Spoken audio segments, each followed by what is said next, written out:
Welcome to the Hire Yourself podcast. If you're ready to take control of your destiny, build wealth, and live life on your own terms, this is the place for you. Each week, Nat and I will talk about business, franchising, and personal growth to help make you more successful. Good morning, Nat. Good morning, Pete. Woo! I'm pumped up today. Okay, what's on deck for today? It is. We're in the middle of March Madness. Is this crazy or what? It's the best time of year.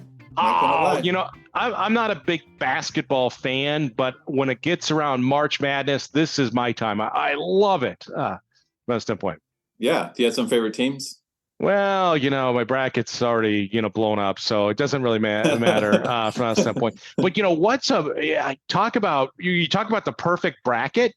I mean, they're pretty much all eliminated at this point. Right. I mean, just Princeton got knocked off Arizona, which is number 2. Furman stuns Virginia. I mean, it's these upsets. It tells you anything can happen in March Madness. Anything can happen. Gotta love it. Yeah. Right.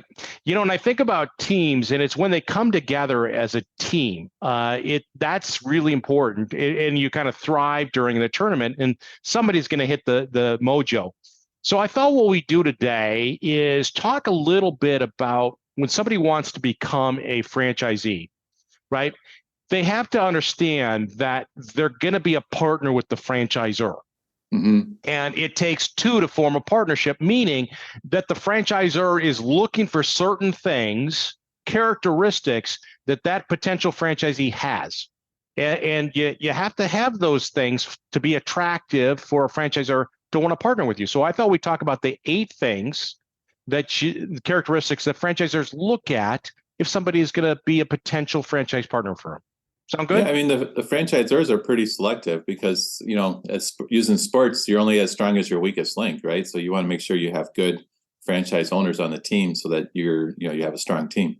Yeah, absolutely. And it goes, if a franchisee doesn't do well, it goes against the report card. So they want to be successful, right? And it takes a lot of energy to help that business owner if they're struggling from that standpoint. So they're looking for certain characteristics. And so when we look to invest in a franchise, we need to know these characteristics that the franchisor is looking for. So let's start, and there's 8 of them. So let's start with the first one. What do you think the first one is?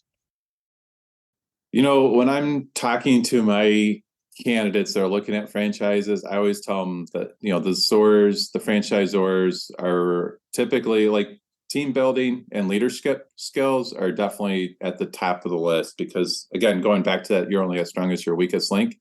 At a local level, you need to be the leader / coach and build a good team in your backyard. Yeah, no, I think absolutely. You have to be a leader. It's your business. You got to drive it. And we were just talking about March Madness, right? Where a good coach is a leader. They can raise people up. And so franchisors want to know that when you have the business, you can get your team, your players to step up and perform at a high level. Do you think you need to be able to give a good halftime inspirational talk? Well, throw some chairs. I suspect when you're not hitting your objectives, you got to be able to give that speech, right? From the standpoint to get people going, get them to the next level from the standpoint. And that's what coaches, leaders do. All right. What do you think the second characteristic franchisors are looking for from potential franchise partners? I think, related or adjacent business experience, what you were doing at corporate, I think, comes into play because there's obviously a lot of parallels. So I think that the franchisor is going to kind of basically look at your resume, see what you've been doing. Yeah. And I think most franchisors aren't expecting you to have experience. Like if it's a floor coverings franchise, they're not expecting you to have experience in floor coverings. Or if it's a yoga franchise, they're not expecting you to have experience in yoga, but they do want to know that you have business experience. And most of the executives that we work with gain that experience, that business experience, being in the corporate world, right? They're exposed to business. Have you seen all these like cookie and cupcake things opening up around here? Yes. I was going to say I've got experience eating cookies and Yeah. cupcakes. Yeah. Yeah. Does Well, that as you can, count? yeah, you look at me and there hasn't been a cookie I don't like, right? So, Oh especially man. Girl Scout cookies, man. Well, Yeah. and yeah, this new place opened up, but I think the cookies are like $6. Right. And I was, I'm like, oh, I'm going to buy 6 and take it back to the office. I was like, holy crap, Well, 30 let's some talk dollars about later. Yeah, well, let's talk about. I mean, you look at it. You got to cover that rent of that facility and your employees and all your overhead. The cost of goods sold. You got to sell a lot of $6 cookies to cover your nut. Yep. Yeah, that's for sure. They probably do a lot of catering and kind of like special events. Ironically, that I know we're getting off on a little tangent, but a lot of times that will kind of get into B2B. You can do some B2B sales, not Sure, just sit around and wait for people to come in your front door. you still have to sell a heck of a lot of cookies or cupcakes to make that. I Exactly. don't quite understand it, but anyways, very good. All right, so from the standpoint, all right, so business experience is important. What about the third one? What's the third one? Um, I think communication is always up at the top because you need to be able to communicate, both with at the early stages with the franchisor, right? You guys there's a lot of communication back and forth as you're getting everything set up. When you're building your team, you have to be able to communicate with them, and then also employees and customers. So I think communication is good. Again, it kind of goes back into your business experience, leadership skills, being able to build a good team. I think all that's kind of like jumbled together, but having communication skills is very important. I think it's critical, right? Because Mm-hmm. if you can't communicate to your employees or to your customers, and it's something you learn, right? That's not something you're born with. Good communication skills. You have to be a good communicator, whether you're, owner of a business or you're leader of an organization. Bottom line is that communication is the key to success. All right, so you and I are both, getting a little bit older. I have a question about communication skills. So tell me, just don't overthink this, but the question is, all right, does this include text messaging? So when you text, does it need to be capitalized and properly punctuated? Does that fall into communication skills, or is that something different? I think it is abbreviated language would be the best way to say it. But I think I thought you were going to take it that way. Where IDK, I don't know. Thank you. But I thought you were asking that because there's a generation where my kids don't want to talk to anybody. They don't want to Totally. call somebody. They just want to text them. And I'm like, well, Yeah. there's so much more context when you're talking to somebody. You're, in a communication standpoint, opposed to a text, but that I think they're missing something. So Yeah, pick up the phone and talk to people. That's going to be the new superpower, actually, ironically, right? If you can talk to people, you probably can make $1 million. yeah, I mean, it's so important. And so, but anyways, all right, perfect. All right, what is the fourth characteristics franchises are looking for? I always tell people, the kind of that concept of the buck stops here. So just being a problem solver. When if a customer calls, they're unhappy, you have to be able to fix it, right? If when you're the owner, if the light bulb goes out or something, you're going to have to go figure that out and fix that, or all these things you have to kind of figure out and solve, and that's what you get paid for is solving problems. Entrepreneurs solve problems, right? And that's what we do. We don't blame it on anybody else. And I think a little bit about COVID-19, right? Here we got a problem. It's impacting my business. You can be mad, upset that we have this thing, or you could go, we got to figure out how we're going to survive. And Yeah, I think about the restaurants, right? This one town had a couple restaurants, and COVID comes along. They can't have anybody in their facilities. One decides, hey, listen, we're going to kind of shut down, set aside everything. We'll see how everything turns out. The other one says, hey, listen, screw this. We're going to go buy some lumber at Home Depot, buy an outdoor seating area. We're going to have a special drive-up lane. 6 months later, one is still shut down. The other one is thriving, right? yeah, Entrepreneurs solve problems. That's just what we do. yeah. And during recession, historically during recessions and downturns in the economy, actually, that's a lot of times when massive businesses were founded and started. It's because people are solving problems, so regardless of what's going on in the economy. Yeah, right. So absolutely. Okay, what is the fifth characteristics they're looking I think you have to be able to follow a system. So if you're the kind of guy that wants to your business to be a creative outlet and be like, oh, I want to design the logo and I want to, curate these products that are in the store. And, you're kind of like, like the business is really essential that it's an expression of your own self. It's probably not going to be a good fit because let's be honest, a franchise, what you're paying for is a proven product or service and a proven sales and marketing strategy or system. So you're being paid to be an implementer and a team builder. Yeah. Well, you invest in that system, right? You're paying for that system and you use it. And I think of a corporate executive, and he had run businesses and he invested in a window washing franchise. And he started out and he wasn't very good. He was doing terrible, right? So the franchisor called him and said, "What are you doing?" He goes, "Hey, listen, I know business. I've run large organizations." They say, "We know you know business. Just follow the system. You'll be successful." The guy starts following the system and he is wildly successful now, right? So at a minimum, we follow the system, and we can always make the system better. We can take it and make it a little bit better, but at a minimum, we follow the system. Well, I mean, usually in franchising, it's such a well-worn path because you have, many successful franchise owners that have gone down the path before you.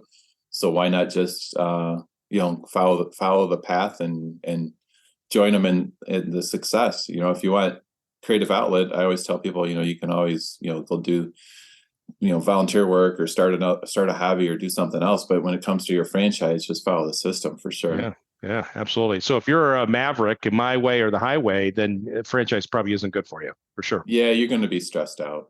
Right, very good. And all right. And you're going to stress out the franchisor, and you're not going to be a good partner. So yeah, right. And your odds of being successful are probably limited if you're not following the system. All right. What is the sixth characteristic? I think you need to have some, not just gas in the tank, but I think you have to really be, motivated and passionate to build, kind of that next chapter of your life and your legacy, and build and grow a successful business locally.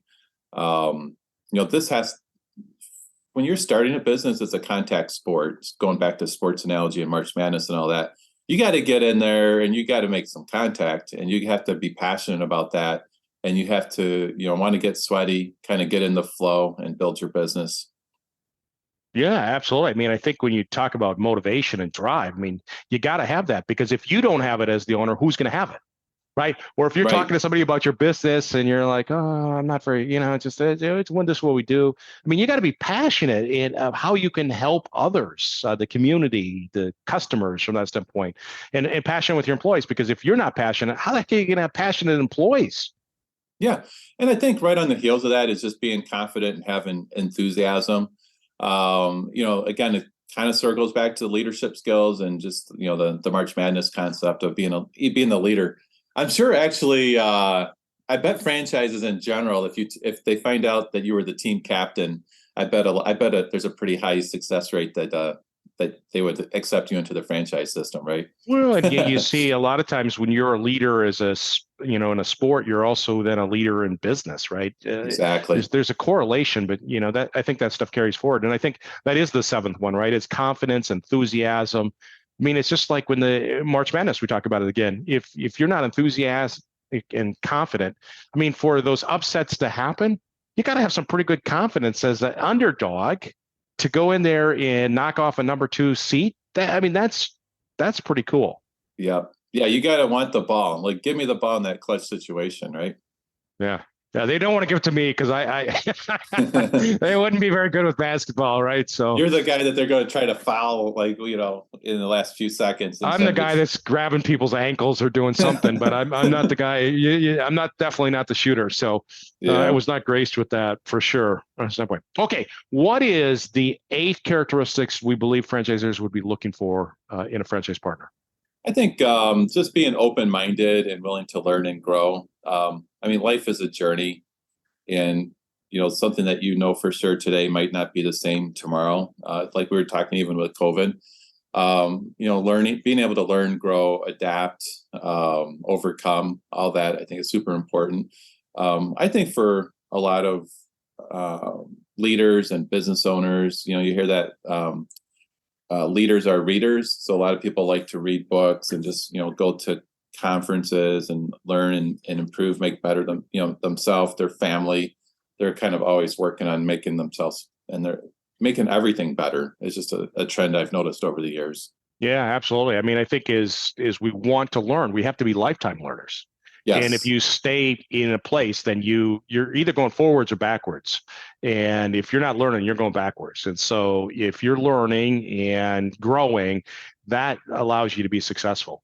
And I think about companies that don't learn. I mean, just not even talking about individuals, but companies that just stay put, they're stagnant, they're not learning, they're not growing, they become extinct.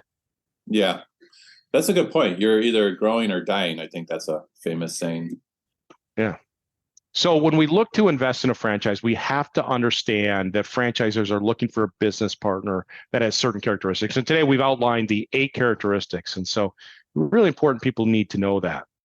I think just something that came to my mind that I'll share. I think if you're listening to this, podcast, and you're kind of, you want to do something, you want to make a life change and do something different and improve and all this, but you just don't have energy. One thing that I've seen also over the years is, just get into the gym, like start working out.